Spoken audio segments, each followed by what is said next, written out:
Hi friends, நம்ம ஆடுங்கள்லாம் மேய்ச்சலுக்கு போயிட்டுருக்காங்க. என்னடா அக்கா ஆடுலாம் வித்தாச்சு அப்படின்னு சொன்னாங்களே, மேய்ச்சலுக்கு போகுது அப்படிங்கிறீங்களேன்னு பார்க்குறீங்களா? ஆமாப்பா, இது வந்து பழைய வீடியோ. எல்லாருக்குமே தெரிஞ்சிருக்கும் அப்படின்னு நினைக்கிறேன். நம்ம ஆட்டு பண்ணையை வந்து மூடியாச்சு. ஒரு ஆடு கூட இப்போதைக்கு நம்மக்கிட்ட இல்லை. இப்போ எதுக்காக இந்த வீடியோ அப்படின்னு பார்த்தீங்கன்னா, நம்ம இனிமேல் ஆடுங்க வீடியோ வந்து போட முடியாது. இதுக்கப்புறம் வந்து பார்த்திங்கன்னா வீட்டில் அன்றாடம் என்னென்ன வேலை செய்கிறோமோ அதை பற்றி தான் வந்து வீடியோ போட முடியும். எனக்கு இது போலலாம் வீடியோ போடுறதுக்கு கொஞ்சம் கஷ்டமாக இருக்குது. அது என்னென்னு தெரியல. வேறு வழி இல்லை. ஏன்னா நம்ம யூடியூப் சேனலில் வந்து 16,000 சப்ஸ்கிரைபர் வரப்போகிறாங்க. இந்த அளவுக்கு கொண்டு வந்து அதையும் சும்மா போட முடியாது. எனக்கு வேறு என்ன வீடியோ போடுறதுங்கிறதும் தெரியல. 16,000 சப்ஸ்கிரைபர் கொண்டுட்டு வர்றதுங்கிறது எவ்வளோ கஷ்டங்கிறது கண்டிப்பாக எல்லாருக்குமே தெரிஞ்சிருக்கும். அதனால் யூடியூப் சேனலை வந்து நம்மளால் விட முடியாது. இனிமேல் வரப்போகிற வீடியோவில் வந்து நம்ம என்னென்ன சமைக்கிறோம் அப்படிங்கிறது, விவசாயத்தை பற்றி கண்டிப்பாக போடுவேன். ஆடு வந்து நிறைய பேர் வாங்குங்க அப்படின்னு போன டைம் நம்ம ஆட்டு பண்ணை மூடப்பட்டதுங்கிற வீடியோவில் வந்து ஆடு வந்து மறுபடியும் வாங்கி வளங்க, கம்மியாக வாங்கி வளங்க அப்படின்னு சொல்லி நிறைய பேர் நிறைய ஐடியாலாம் கொடுத்துருந்தீங்க. எல்லாருக்குமே ரொம்ப ரொம்ப நன்றிப்பா. நிறைய பேர் கோழி பண்ணை, கருங்கோழி பண்ணை வைங்க அப்படின்னு சொல்லியிருந்தீங்க. மறுபடியுமே ஆடு வாங்கி வளங்க, கொஞ்சமாக வாங்கி வளங்க அப்படின்னு தான் நிறைய பேர் சொல்லியிருந்தீங்க. நம்ம கண்டிப்பாக வளர்ப்போம். கொஞ்சம் நாள் ஆகட்டும், கண்டிப்பாக வந்து ஆடு வாங்கி வளர்ப்போம். அது எப்போங்கிறது நம்மளால் இன்னும் முடிவு பண்ண முடியல. அதையும் காலம்தான் வந்து முடிவு பண்ணணும். இப்போ நம்ம யூடியூப் சேனலில் வந்து சமையல் வீடியோலாம் போட்டாக்கா நம்ம புதுசாக யூடியூப் சேனல் ஆரம்பிக்கிற மாதிரி தான். ஏன்னா இது வரைக்குமே இருந்த சப்ஸ்கிரைபர் எல்லாருமே வந்து ஆடு பார்க்கறதுக்காக வந்தவங்க தான். நம்ம சமையல் வீடியோ ரெண்டாவது வந்து பார்த்திங்கன்னா அதிக பேர் வந்து ஜென்ஸ் தான் பார்த்தாங்க. ஆடு வந்து வளர்ப்பு முறைங்கிறது வந்து பார்த்திங்கன்னா ஜென்ஸ் தான் நிறைய பேர் பார்த்தாங்க. லேடிஸ் வந்து ஒரு கொஞ்சம் தான், ஒரு 100% வந்து லேடிஸ் வந்து பார்த்திங்கன்னா ஒரு 10% தான் வந்து லேடிஸ் பார்த்தாங்க நம்ம யூடியூப் சேனலில்.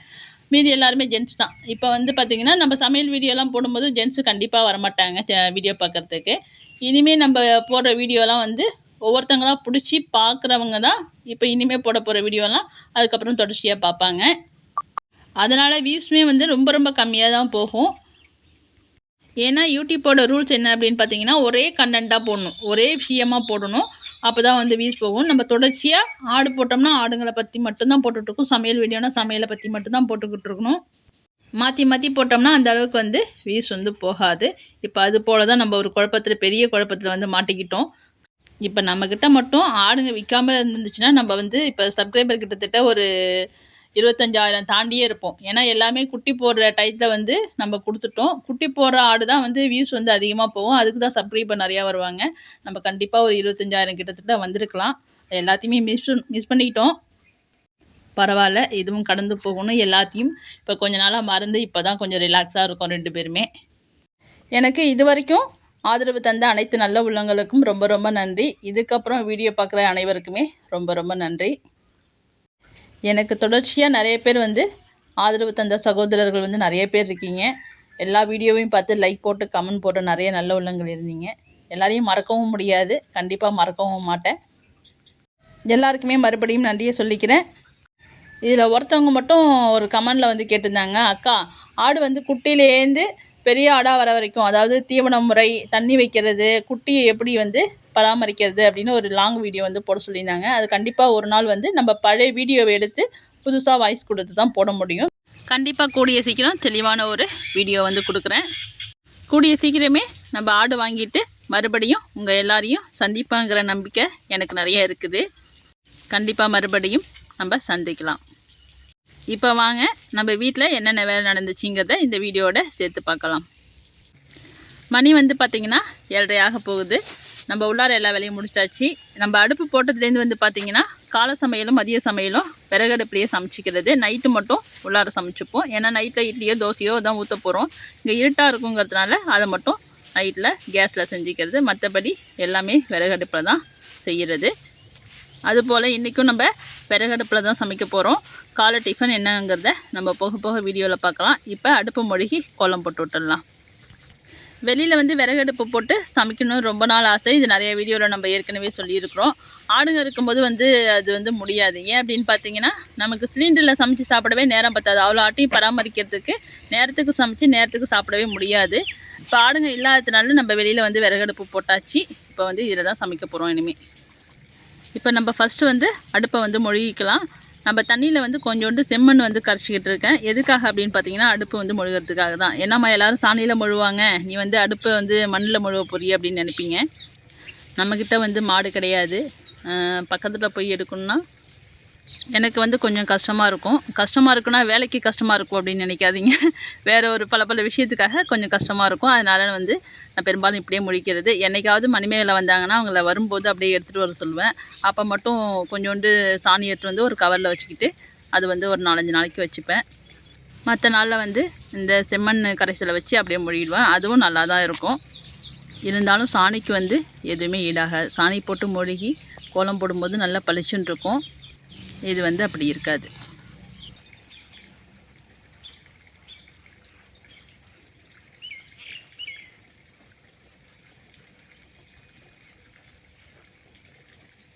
அதுவும் நம்ம அடுப்பு போட்டிருக்க இடம் வந்து பார்த்திங்கன்னா ஒரு பூந்தோட்டத்துக்குள்ளே தான் வந்து நம்ம வந்து அடுப்பு போட்டிருக்கோம். இங்கே தான் எல்லா செடியுமே வச்சுருக்குறோம். ரோஜா செடி, கனகாம்பரம், ஜாதி மல்லி, காக்கட்டான், இட்லி பூ, ரோஜா அதாவது பன்னீர் ரோஸு எல்லாமே வந்து இதுக்குள்ளே தான் வச்சுருக்குறோம். செடியெலாம் வந்து இன்னும் வளரல. நம்ம ஆடுங்கள்லாம் கொடுத்ததுக்கப்புறம் தான் வச்சோம். ஏன்னா நம்ம ஆடு இருக்கும்போது வச்சு ஆடுங்க வந்து எப்படியாவது பூந்து தின்னுறாங்கங்கிறதுனால நம்ம அப்போ செடியை வந்து வைக்காமலே விட்டாச்சு. அதுக்கப்புறம் தான் நம்ம ஒன்று ஒன்றா வாங்கி வச்சு இப்போ எல்லாம் பூ பூக்க ஆரம்பிச்சிருக்காங்க. ரோஜா செடியெலாம் நிறையாவே பூத்துக்கிட்டு இருக்குது. நம்ம செடியிலேருந்து பறித்து தான் தலையில் வந்து பன்னீர் ரோஸ் வச்சுருக்கோம். நல்ல வாசனையாக இருக்குங்க. இது வந்து பார்த்திங்கன்னா ஆதி காலத்து ரோஸ் அப்படின்னே சொல்லலாம். இதுதான் நாட்டு ரோஸ் அப்படின்னு சொல்லுவாங்க. நாட்டு பன்னீர் ரோஸ் அப்படின்னு சொல்லுவாங்க. அந்த வாசனையே மனசுக்கு ஒரு அது ஒரு புத்துணர்ச்சி தருது அப்படின்னு சொல்லுவாங்க இல்லையா. நல்லா இருக்குது அந்த வாசனை. அடுப்பை வந்து மொழிகி வச்சு கூட்டிகிட்டு கோலத்தை போட்டு விட்டுடலாம்.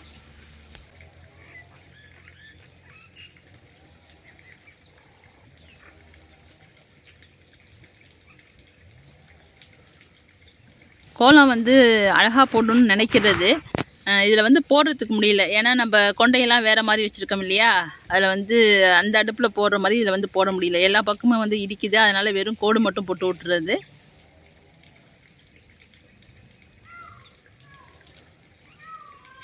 மயில் சவுண்டு, குருவி சவுண்டு, தண்ணி ஓடுற சவுண்டு, எல்லா சவுண்டும் கேட்குது. நல்லா இருக்குதுப்பா. வெளியில் சமைக்கிறதுக்கு நல்லாவே இருக்குது.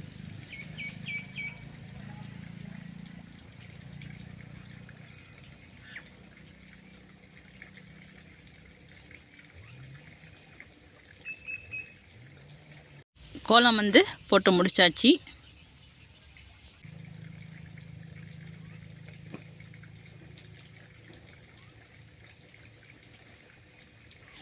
இப்போ நம்ம எல்லா இடத்தையும் வந்து கூட்டி விட்டுடலாம். இது பேர் வந்து கலவடை அப்படின்னு சொல்லுவாங்க. இது வந்து நம்ம அடுப்பு போடும்போது செஞ்சது தான். சமைச்சு அதை வந்து இறக்கி வைப்பாங்க. அதில் இறக்கி வைக்கும்போது சாயாமல் கொள்ளாமல் உள்ளார நல்லா படிமானமாக இருக்கும்.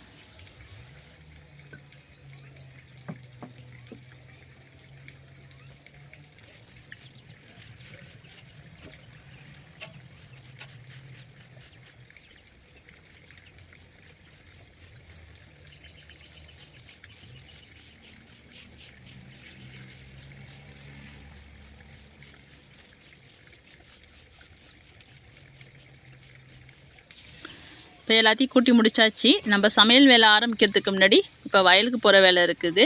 அவங்க வந்து கத்திரிக்கண்ணுக்கு தண்ணி விட்டுட்ருக்காங்க. அவங்களுக்கு வந்து ஜூஸ் போட்டு எடுத்துகிட்டு போகணும். அதுக்காக மாதுளம்பழம் உரித்து நம்ம ஜூஸ் போட்டு எடுத்துக்கிட்டு வயலுக்கு போய் கொடுத்துட்டு வந்து தான் நம்ம இட்லி ஊற்ற போகிறோம்.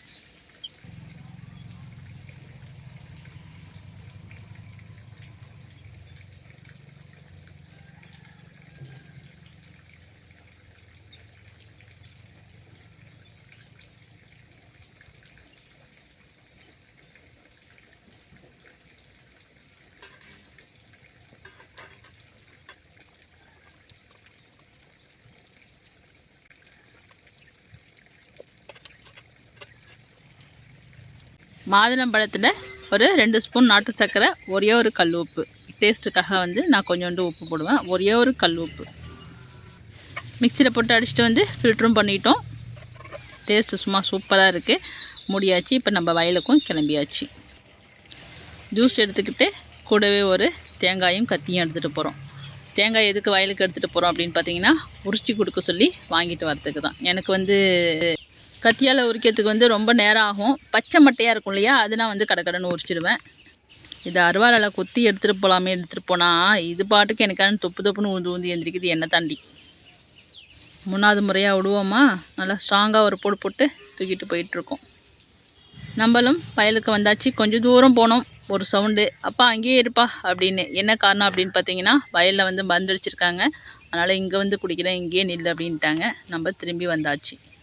சரி, அது வரைக்கும் ஏன் சும்மா இருப்பானே அப்படின்னு சொல்லிட்டு தேங்காய் உரிக்க எடுத்து வந்த கத்தி எடுத்துக்கிட்டு நம்ம பிக்கங்காய் இருக்கிறதுக்கு கிளம்பிட்டோம்.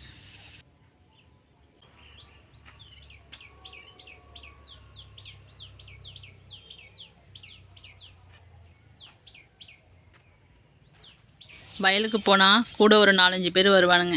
இப்போ யாருமே இல்லைங்க. கன்னடத்தை தவிர மீதி எல்லாருமே இறந்து போயிட்டானுங்க. நம்ம பாம்பு வீடியோ போட்டிருந்தோம் இல்லையா, ஒரு பெரிய பாம்பை வந்து பிடிச்சிக்கிட்டு 3 பேர் சண்டை போட்டுட்டு இருந்தானுங்க பாருங்கள். அந்த வீடியோ போட்டு ஒரு வாரம் கழித்து அதே போலயே பாம்பு கடிச்சு இறந்து போயிட்டானுங்க. அது வந்து நிறைய பேர் வந்து கருஞ்சாரை விஷம் இல்லை அப்படின்னு நிறைய பேர் கமெண்ட்டில் சொல்லியிருந்தீங்க அந்த வீடியோவுக்கு. அது ஒரு வேளை விஷம் இல்லாத பாம்பா என்னன்ட்டு தெரியல.